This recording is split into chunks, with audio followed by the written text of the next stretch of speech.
True story. I watched the word love get weaponized before I ever knew what the word actually meant. And the sad part is, I spent years trying to replicate exactly what I saw. So it's only right that tonight I give you that story. But before we jump into that, I want to ask you a question. What does love actually look like to you? Not what you think it should be, or what you read about, or even what you saw in a movie. What is love actually to you based on what you live thus far? Because here's something that a lot of people never consider.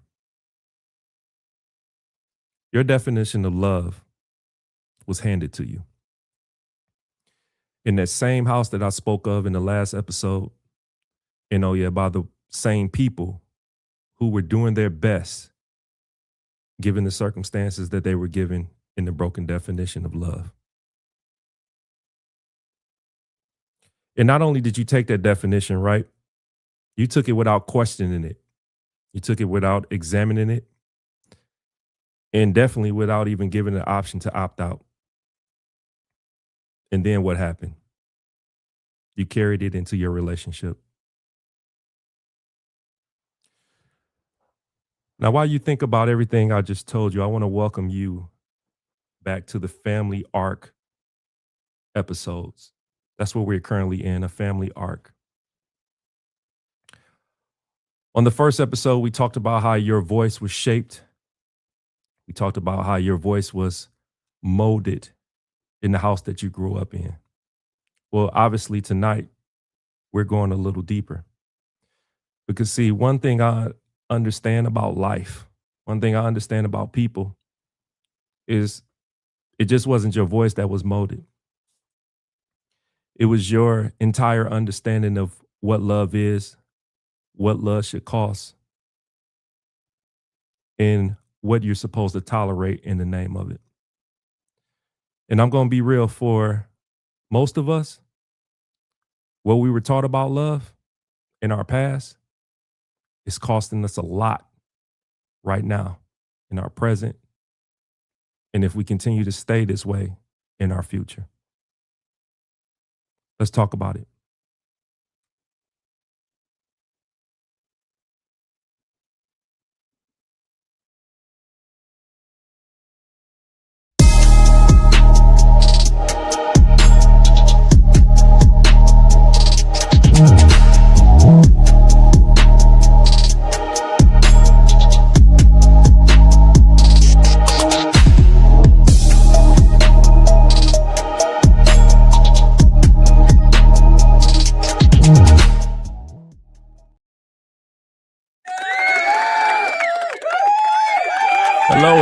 Hello, and welcome to another episode of This Could Get Ugly, featuring Sean D. Upshaw. I would like to thank you for tuning in, as always. As tonight we discuss a very important topic. Did your parents teach you what love looked like? And most importantly, what it cost? This is definitely going to be a deep episode. So if you're not here to listen, if you're not here with an open heart to receive, then it's sad to say that you're not ready to get ugly tonight. Matter of fact, you might be in the wrong place. I'm just going to be real with you, as always. Well, let's jump into it. I want you to ask yourself this. Do you realize that your parents' relationship was the first classroom in which you learned about love? Crazy part is you didn't even enroll in it. Hell, you didn't even get a syllabus. So there's no way you had a chance to really opt out of that class. So what happened? I'll tell you what happened. You watched and you watched. Every day you watched, but more importantly, you absorbed. And I'm going to be real with you. We absorbed a lot. But here are three things that I believe we absorbed more than the other things. How conflict was handled, how affection was shown, what sacrifice meant. You absorbed all that, every piece of it. Unconsciously, it became your template.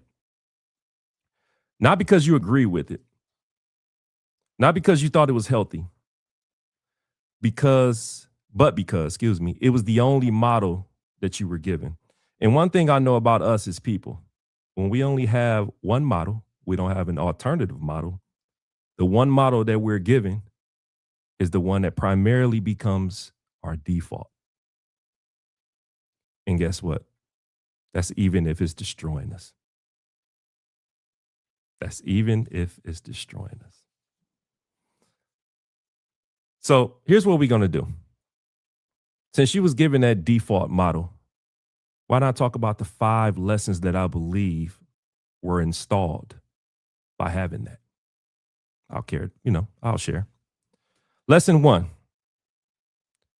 Now, I will preface you by saying that it's 2 sides to this. Most of us going to be on the B side. If you want to be honest about it, most of us going to be on the B side. Let me tell you what I'm talking about. Lesson 1. What was installed? What love looks like. If you were lucky enough to have parents that showed affection freely, then guess what you learned? You learned that love was warm and it was visible. But on the flip side, where a lot of us reside, if you didn't have those parents, you learned that love was something you're supposed to feel but never see. And guess what we did? We grew up struggling to recognize love even when it's standing right in our face. Because it never looked like anything we've seen before. So we didn't know any better. Lesson 2, what love sounds like. Again, if you had parents that spoke to each other with respect, RESPECT, even when they disagreed, that's the key. You learned that love can hold tension without cruelty. But guess what? On the flip side, I can't be the only one on the flip side. If arguments meant yelling, name calling, threats, silence as punishment, what you learn is that love and pain are inseparable. That conflict always has a winner and a loser. And guess what you did? You carried that exact mentality into relationships where every disagreement feels like a war because that's the only language of conflict you were ever taught growing up. Lesson 3, what love costs. This one right here does the most damage. If love in your household looked like one person giving everything while the other person took, guess what you learn? You learn that love is sacrifice without reciprocity. That the person who loves more is the one who bleeds more. That you prove love by what you're willing to lose, not by what you build together. Now, here's the thing. When I put this list of lessons together, there was no way in hell that I knew my address was going to show up. My childhood address was going to show up in lesson 3. I didn't know that. I'd be curious to see if what I just read, if that same lesson knocked on your door and showed up at your address. Be honest with yourself. But let's move on to lesson 4. What love tolerates. Now, if your parents stayed together, this is my favorite. I want you to listen up. If your parents stayed together through dysfunction, through infidelity, through disrespect, through emotional abuse, disguised as working through it, and my all-time personal favorite, we're staying together for the sake of the kids, guess what you learn? You learn that love means endurance, that leaving is failure. That the measure of love is how much pain you can absorb without quitting. And I hate to bust your bubble, but you grew up tolerating things in your own relationships that should have damn well been deal breakers. Not because you're weak, but because tolerance was molded as loyalty for you, not your fault. Let's move on to lesson 5. What love rewards. If the parent who sacrificed the most was the one who was taken for granted the most, you learn that giving doesn't lead to appreciation. It leads to expectation. And you either became the overgiver who quietly resents their partner, or you became the person who refuses to give fully because you watch what giving everything actually gets you. That's one hell of a one. That's a hell of a one right there. I don't even know if that's a word, but I'm going to use that's a hell of a one. I watched that. Seriously, I watched it. Because, like I said in the beginning, you didn't choose your definition of love. What you did was you inherited it. And boys and girls, if you've been living, guess what you've been doing? You've been living inside that model ever since. Here's my story. Let me tell you how I arrived at this particular episode with this particular material. I told you at the top of the episode that I watched love get weaponized. Now, let me break it down for you. You see, my love model was built in layers. And each layer inside made the distortion worse. What are you saying, Sean? I'll give you my story. My father was absentee. He was absentee. Now, I'm not going to sit up here and lie and say I didn't know who this fool was, because I did. I even spent a little time with him. But for the most part, I don't know who he is.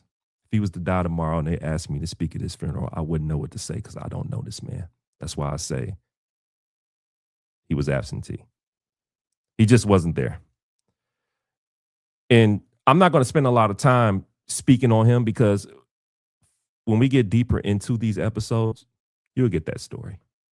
And it's not going to be long and drawn out either, but you'll get that story. I want to tell you that his absence created a vacuum. And into that vacuum stepped another man who wasn't interested in filling it with love. So what was he interested in filling in, Sean? I'll be glad to tell you. It was my stepfather, and only thing he was interested in was using me as a pawn. Why a pawn? Well, I'll tell you why. He didn't care about building me up. He didn't care about raising me. In fact, I believe everything he did was to trigger my mother. Now, how did I reach that? Well, I reached that conclusion based on a lot of mental work that I've done, and just sit back and just watch how things unfolded, right? I believe he did that to control her, and I was just a tool in his hand, not a child in his care. So I believe when he wanted to hurt her, he went through me. I believe when he wanted leverage, I was the leverage. And as a child, I watched the woman who was supposed to be his partner be manipulated through her love for me. I want you to think about what that teaches a young guy growing into a man. I want you to understand that my first front row seat into a romantic relationship between two individuals gave me the lesson that love is a power play. Love is a power play. It also told me that closeness is a weapon, and that the people who care about you can be used against you. We talking about next level manipulation here, ladies and gentlemen. And I was experiencing this, as a young tyke. Craziness. Now, I know a lot of people want to label that as narcissism now, or whatever term you want to use, but whatever the hell it was, I didn't have a word for it. The most important part that I learned is that the person that's supposed to be your partner in life actually might be the most dangerous person in the entire damn house. Now that's crazy. but it's reality. And it was my reality. So with that being my first classroom for love, is from me, excuse me, learning that, between two people, this is what love looks like. I want you to understand that when I read about love in a textbook, it sounded like BS. When I saw it in a movie, a rom-com, which is one of my favorite genres, it sounded like BS. Why it sound like BS? Because I got a front row seat from my own living room of what love or supposed love looked like. I literally seen a man use a child as a tool to control a woman. And the crazy part is my mother, right? My mother, she saw what was happening. She might not have understood that I understood, but she saw what was happening. She felt the weight of it. I know she did. I can see it in her face. And now that we have grown up conversations now that I'm of grown ass man status and we sit down and talk, we she felt the weight of it. I know that. But the response that she gave me, that's what I really want to focus on. Because her way of trying to offset all that damage, right, was to never tell me no. Now, we talked about this last week when it comes to children and parents and never saying no. This is where it started for me. What I'm saying is she basically would give me everything that she could. And it was to accommodate, to absorb, to make sure that if every other source of love was failing me, at least hers was unlimited. Now, as a 45-year-old grown man, I now understand that impulse. Hell, I even respect it. I respect the hell out of it. I understand that she was trying to love me enough for everyone who wasn't. But I don't think she understands what that installed in me, right? Because what it installed was love means total accommodation. Love means giving without limits. Love means one person absorbing all the pain so the other person doesn't have to feel it. And if you stop giving, here's the key. If you stop giving, if you hold anything back, basically you're failing at love.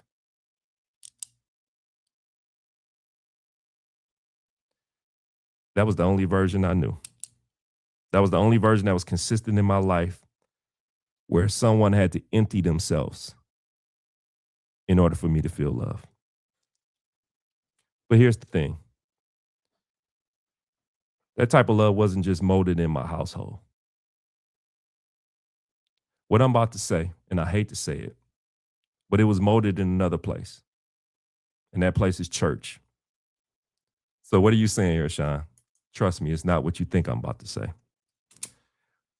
What I want to tell you is that growing up, the version of God that I was given was a God of sacrifice. Give everything. That was the mantra. Hold nothing back. Suffer for the people you love. That's how you prove pure devotion. And I want to clear something up before we go any deeper in this concerning church. I'm not standing here telling you that church is wrong or that faith is the problem. No. I know a lot of you think I'm a heathen, but that's not what I'm telling you. That's not the conversation here. What I'm telling you is that my parents didn't introduce me to God. They basically assigned me a God. And when I say parents, I mean my mother, basically, because she was the one that was going to church. And that was a specific version, right? A God where love and suffering were the same currency. And I didn't have the option to seek a relationship outside of that, right?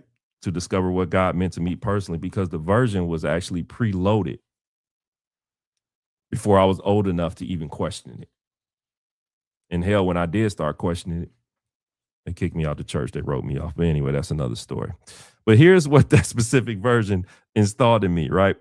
If I'm not sacrificing, I'm not loving. If I'm not sacrificing, I'm not loving. How many of you experiencing that right now? Where you feel like if you're not sacrificing, you're not loving. Be honest with yourself because this right here can catch you in some very, very bad predicaments, extremely bad predicaments. It needs to be, excuse me, it needs to be recognized and quickly. And I'm not ashamed to say that that equation ran everything in my life for a very long time. Allow me to share more. What it did. There were times where I gave financially when it made no sense, not only to the church, but in my relationships. And I'm not just talking about just pure generosity here, ladies and gentlemen. No, I'm talking about reckless, irresponsible giving because saying I can't afford it felt like saying I don't love you enough. My worth in a relationship was measured basically by what I was willing to lose, not what I was willing to build. And from that, I overextended myself emotionally in a lot of my relationships. I carried people's burdens or my partner's burdens, not people. I carried their burdens and they were never mine to carry because I just felt like putting them down would be too selfish of me. Basically, I absorbed their problems and I didn't even create them because that's what love does, right? Or my version of love that I was given, that's what it does. It absorbs. At least that's what I thought. Now, here's the cherry on top. Here's the cherry on top. Here's what's going to get you.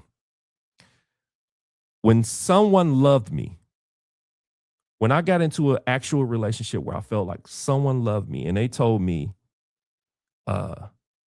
Sean, you don't have to do all that.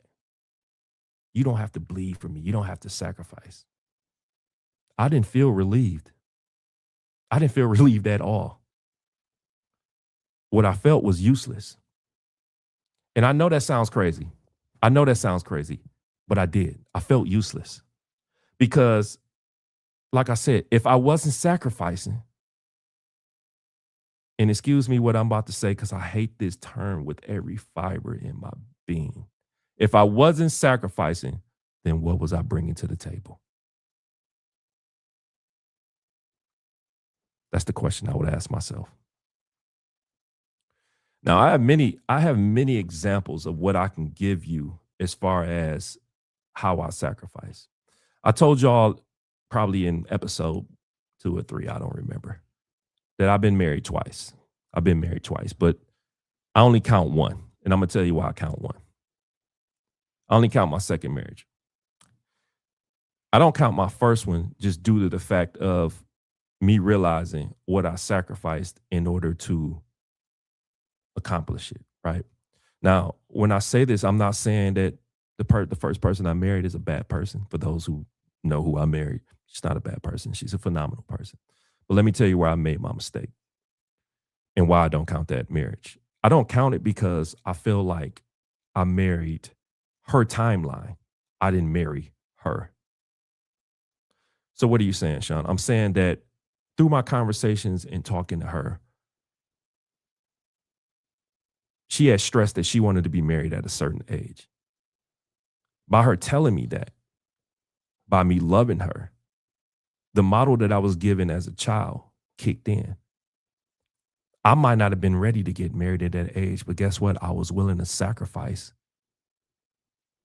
to make her happy. And that's exactly what I did. And I failed miserably in that marriage. And it cost me a lot. It cost me a lot. But the good thing is I gained a lot. I've gained a lot of experiences. I gained a lot of knowledge. I met a lot of people. But more importantly, I wouldn't be sitting here in this chair giving this story if it wasn't due to the fact that I did what I did. And when I say it cost me a lot, it cost me a lot. Damn near homeless, sleeping on the floor in an apartment in Dallas. Didn't know my next move, trying to figure it out. All because I had the wrong love model. sacrificing. Think about everything that you've sacrificed based on the wrong love model that you were given and unconsciously inherited, thinking is yours. That's the thing. That's what a distorted love model does. It doesn't just affect your behavior, right? It doesn't force you to just make bad decisions. It rewires your entire identity. I didn't just act like love was sacrifice. I believe I was only valuable when I was sacrificing, just like that story just explained to you. And that belief didn't come from a relationship. Like I said, it came from my house, and it came from a church pew, excuse me. And that was long before I decided to take someone's hand and call her my woman. Now, here's the key. I want you to understand, like I told you in the beginning, my stepfather taught me love was a weapon. My mother taught me love was depletion. Crazy part is I spent years, and I do mean years, toggling between the two without knowing either one was a womb. Either one was a womb. I didn't know that. I tell you every week, I've done the work, and I'm continuously doing the work. I don't want you to think this is a completion. It's what you're seeing right now is the result of a decision. But the same decision that you can be given every day when you wake up and open your eyes.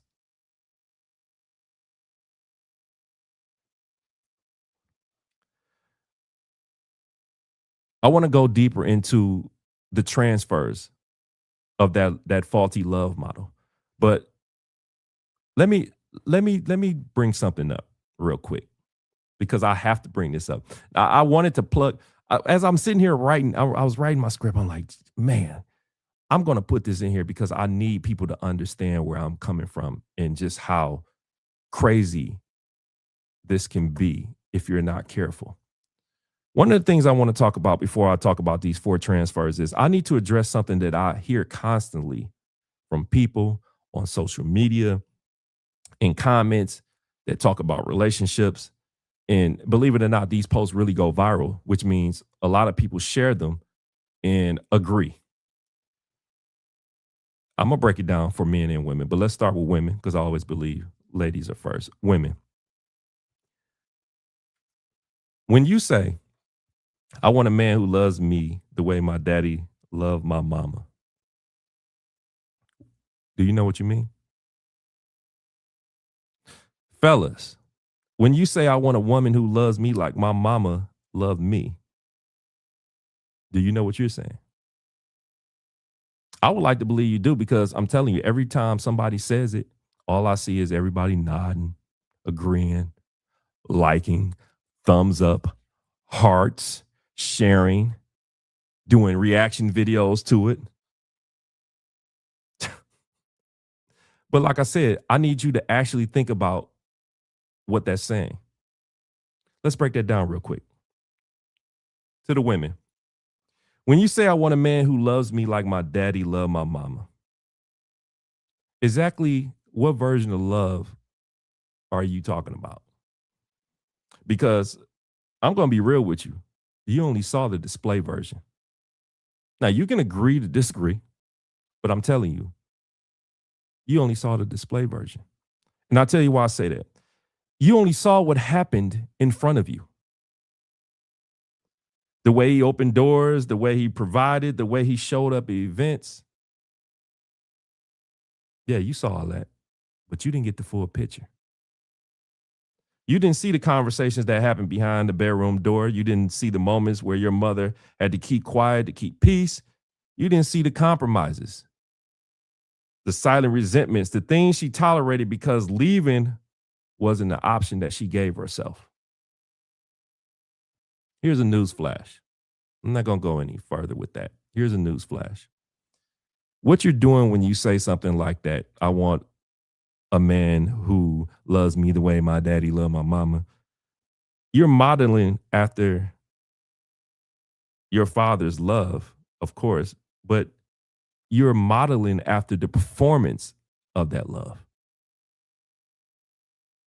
Because again, you don't know what was going on behind closed doors because your mama ain't gonna tell you and your daddy gonna keep performing. And if you're not careful, you're gonna continue choosing men who perform, beautifully without ever testing whether the substance matches the show. And I want you to know that's not a standard. What that is a trap dressed up as tradition. I had to tell you that. I hope you're listening. Now let's go to the fellas. I hope you think you're not off the hook, right? Fellas, when you say I want a woman who loves me like my mama, trust me, I was guilty of saying this before. I need you to hear what you're actually asking for.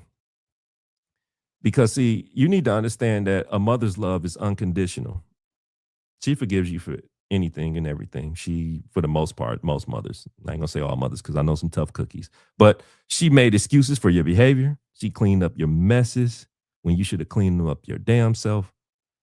And guess what? She even called you king or prince when you were acting anything but. Be real with yourself. Be real with yourself. But also be real about that's not romantic love. That's maternal love. And any man who enters a relationship expecting his partner to love him like his mother, I'm going to be the one to tell you, you're not looking for a wife if marriage is the goal, or you're not looking for a monogamous partner if that is your goal. What you're looking for is a second mother. Because one thing I understand about a monogamous partner or a wife, which I've experienced both, is they are people who won't tolerate your BS. In fact, they will implement accountability and they will be someone who will make sure you grow. They will be, that's not going, bottom line, that's not going to be your mother. And if you find someone to act like your mother, I'm going to tell you what's going to happen. That standard alone is going to deplete that woman. And she's either going to resent you or you're going to wind up hating her because she's going to make your life hell.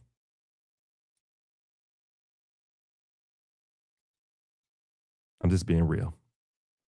So I can't give you, we've been at this for a few weeks. I can't give you problems without giving you solutions, right? So here's your solutions. Here's what I want both of you to consider, both genders, men and women. Instead of modeling your love, now I want you to listen, instead of modeling your love after your mother and your father, right? The incomplete version that you saw, or the completed version that you believe you saw, right? What I want you to do is create your own. Yeah. Why not give it a clean slate? Why not create your own model of love? One that you can define consciously, right? One built on what you've examined up to this point, what you've decided to be up to this point, not what you inherited. Because here's the possibility that should excite you. Your capacity for love just might go beyond your parents. The ceiling they hit in their relationship doesn't have to be your ceiling. The limitations they accepted don't have to be your limitations. But you'll never find that out if you spend your whole life trying to recreate a version of love that was never as complete as you thought it was. That's the realness of it. What are you saying, Sean? Stop trying to replicate your parents' love is exactly what I'm saying to you. They were working with unexamined tools. Right now, you're in position to build something very successful because you have the tools. Open your eyes and see them. Now let's get to these transfers, the 4 transfers. Now let me show you exactly what happened when your inherited model, the one we've been talking about, runs your relationship. Transfer 1. Because I don't want to hold you guys for too much longer. Transfer 1. You replicate what you saw. What do you mean, Sean? If your mother was the one who gave everything while your father took, or vice versa, you are either repeating that dynamic, or you running from it so hard as you overcorrected into the opposite extreme. The overgiver becomes the overgiver. The child who watched one parent get taken for granted becomes the person who gives and gives quietly and then tracks whether you're getting enough back. Yeah. Transfer two, you normalize what you witness. If your parents yelled, you think yelling is normal. Remember, we talked about that. That's what's passed down to you in the install. You think yelling is normal. If your parents went days without speaking after a fight, you think silence is valid. If your parents stayed together through things that should have ended the relationship, you think endurance is the same thing as commitment. And I'm here to tell you, no, the hell it is not. Your tolerance for dysfunction is directly proportional to the level of dysfunction you were raised in. That's the truth right there for you. And here's the part that will bother you. You don't even know that your tolerance is calibrated wrong. You don't even know it. You're just operating out. You're just operating out of it. You don't know it. Because when dysfunction is all you've seen growing up, we talked about this all the time. It doesn't feel like dysfunction. It actually feels like home. That's why you stay in it. Transfer three, you choose partners who fit the model. This is the one that nobody wants to hear. Why? Because you are not randomly choosing partners, ladies and gentlemen. You are casting them unconsciously. You are selecting people who fit the role your parents played because your nervous system recognizes that dynamic as love. Newsflash. Some of you call it a type. And I'm going to tell you that continuously picking from a type is going to keep your ass in trouble. Let me give you an example. If love was distance in your house, you're attracted to unavailability. You're attracted to an unavailable man or unavailable woman. You think I'm lying? I'm telling you, just ask yourself these serious questions. I'm being real with you. Let's go to transfer 4. You punish your partner for your parents' failures. Now, I've done this before. Yeah, this one right here is a doozy. This one right here is the hardest to admit. Some of you are holding your partner accountable for a debt your parents created. That's the gist of it. I need you to understand something up to this point. Your relationship or if you're not in one, your past relationships, if you want to study them, are the most accurate mirrors of your family system that exists. The only question is, are you willing to look? That's what it boils down to. And if you're ready to look, why not do an audit? We've been auditing since I started back doing this podcast. Why not do an audit? So let me tell you about how you audit, right? And I want you to know this isn't just a theory. No, this is homework. I want you to write this down. This is stuff that I put my blood, sweat, and tears in that I feel could help you in the long run. So let's break this down into 4 steps. Let's start with step 1, right? In 1 or 2 sentences, I want you to write down, what I want you to do is describe your parents' relationship as you experienced it as a child. Not how they described it, how it actually was when nobody was watching. Was it one gives, one takes, both avoid, one controls, one complies, high conflict, no repair, functional in public, dead in private? You have to name it precisely because vague answers only keeps the pattern going. Doesn't help you. Audit step number 2, trace the transfer. Now, I want you to look at your last serious relationship, or hell, if you're in one right now, I want you to look at it. What does your parents' model show? Where does your parents' model show up? Excuse me. Not as an exact copy, right? It's rarely exact. What happens is it mutates, but the DNA is there. It's still the same. What I mean is if your parents' model was one gives, one takes, as I used the example before, are you the giver or the taker? If your parents avoided conflict, do you avoid it too? Or did you overcorrect into something who forces confrontation? Believe me, the pattern is there. You just have to find it. Audit step number 3. Identify what you've been calling love that isn't. This is the hardest step, and I'm going to tell you why. You need to look at your behaviors. That's why it's the hardest step. You've been performing in the name of love and ask, is this actually love? Or is this a womb dressed up as devotion? That's what you have to do. Sacrificing your financial stability for a partner, is that love or a need to prove your value through depletion? Tolerating disrespect because leaving feels like failure. A lot of people going to jump into that one. Is that a commitment or an inherited loyalty model? And the last one is giving until you're empty, and calling it selflessness. Is that generosity or a belief that your worth is measured by what you're willing to lose? These are some serious questions, ladies and gentlemen. That's why this is called This Can Get Ugly, because I'm telling you, if you do exactly what I'm asking you to do, this will get ugly. You might want to hide in the closet because you might bust a tear or two. But you have to name this behavior. And then you have to name what's actually underneath it, because you have to name the behavior. You have to name what's underneath it, because the gap, that's where the work is. The most dangerous thing about an inherited love model is that it doesn't feel inherited. It feels like it's yours. And that's why you never question it. So, yeah, those are the audit questions you need to ask. And once you ask, right, it's only right that you go to the rebuild. It's only right that you begin to start choosing your own definitions, right? Because once you named it, traced it, and separated what's love from wombs, you have decisions to make, ladies and gentlemen. You can keep the inherited model, what we've been talking about up to this point, or you can write your own. What I would prefer you do. Create. By the way, create is a God-given ability. I would use it if I was you, because God will open some doors and show you some things. I'm just saying, not trying to be all spiritual on here, but I'm just being real with you.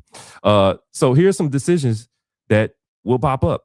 What will love look like in your life going forward? Not based on what you saw, based on what you're actually choosing. If you can articulate, what love looks like to you, independent of your parents' model, independent of what you learned in that house or in that church, like me, then guess what? You're still running their program, or are you still running that church's program? Decision 2, what will I no longer tolerate in the name of love? One thing I learned about individuals in my 45 years of being on this earth is everyone has a threshold. Most people's threshold were set by their family. Excuse me. I need you to reset yours unconsciously, right? Because it's conscious now, because I'm giving it to you and I'm telling you that you need to reset it. I need you to question, what behavior did you watch your parents accept that you refuse to accept now? That's a decision. You need to name that. That's what they call boundaries, my friend. Decision 3, what will love cost? And what will love never cost? See, love requires investment, but investment and depletion are not the same thing. If your model says love should cost you your peace, your finances, your identity, or your self-respect, that model is broken like a mother. Yeah, you know the rest of that word. I need you to get in there and rewrite those terms, ladies and gentlemen. Decision 4, the last one. Every time you feel the urge to overgive, to sacrifice beyond reason, I'm talking to myself, but I'm giving you this advice. To prove your love through suffering, stop. Right there. Stop in your tracks. I need you to stop and ask yourself, am I doing this because it's right? Or am I doing this because my programming says I'm not enough unless I'm bleeding? Let me repeat that. Stop and ask yourself, am I doing this because it's right? Or am I doing this because my programming says I'm not enough unless I'm bleeding? Here's what I need you to understand, ladies and gentlemen, as we get to the close. Writing your own love model is the most radical act of self-determination you will ever commit. Because you're not just choosing how to love someone, you're choosing how to be loved. And that's important, period. Believe me, it's important. If you take nothing from this episode, at least take that. I'm just being real. So in closing, this is what I want to tell you. Here's the mistake I made. I spent years loving people the way I was taught. I mean, sacrificing, depleting, measuring my worth by what I was willing to lose for someone else. And I thought it was love. I seriously did. And I would stand on the mountaintops and scream that I thought that was love. But that version never really benefited me.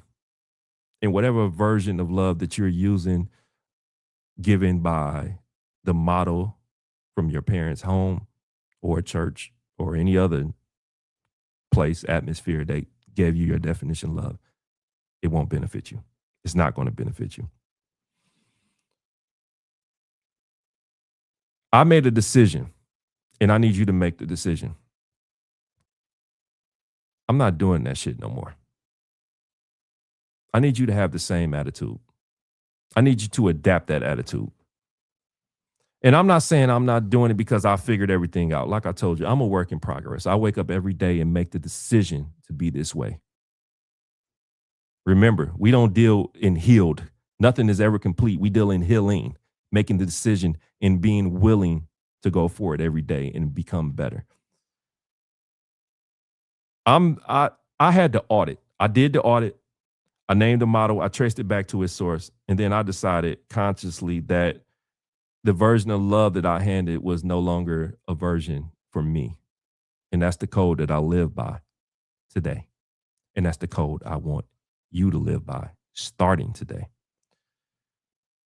That's all I'm asking you to do, ladies and gentlemen. But here's the key thing. Don't blame your parents. I'm not asking you to blame them. I don't want you to be angry at the church either if that's where you learned it as well. I just want you to be honest enough to look at the definition of love you're operating from and ask yourself one question. Did I choose this or was it chosen for me? Now, I'm going to do something that I usually don't do. I'm going to tease you about the next episode, right? The next episode, we're going to get deeper into this family arc. Going deeper. It's more roots, way at the bottom, below this. Because just like love or a false sense of love modeled you, right? I want you to know that in the midst of that, you were given a role, an assignment, a position in your family that you have been unconsciously performing in every room you walked in since it's been given to you. We're going to name that role next week. And we're going to decide if you're going to keep playing it or are you going to rewrite it? Keep asking yourself that question. Don't forget to subscribe for the channel for clarity. I'd like to thank you for tuning in. Hope you learned something. That's all it is. And remember, when you do the work, things can get ugly. Peace.